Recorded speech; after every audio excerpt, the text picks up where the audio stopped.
بسم اللہ الرحمن الرحیم۔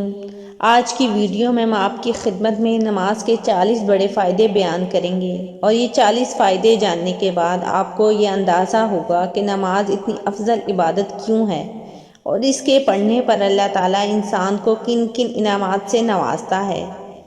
نماز کا مرتبہ دین میں ایسا ہے جیسے سر کا درجہ بدن میں۔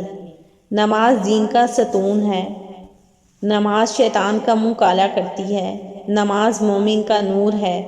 جنت کی کنجیاں نماز ہیں۔ نماز افضل جہاد ہے۔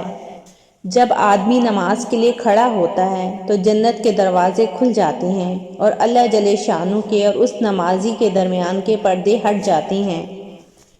زمین کے جس حصے پر نماز کے ذریعے سے اللہ تعالیٰ کو یاد کیا جاتا ہے، وہ حصہ زمین کے دوسرے ٹکڑوں پر فخر کرتا ہے۔ مسلمان جب تک پانچوں نمازوں کا اہتمام کرتا رہتا ہے، شیطان اس سے ڈرتا رہتا ہے، اور جب وہ نمازوں میں کوتاہی کرنے لگتا ہے تو شیطان کو اس پر جرأت ہو جاتی ہے۔ سب سے افضل عمل اول وقت میں نماز پڑھنا ہے۔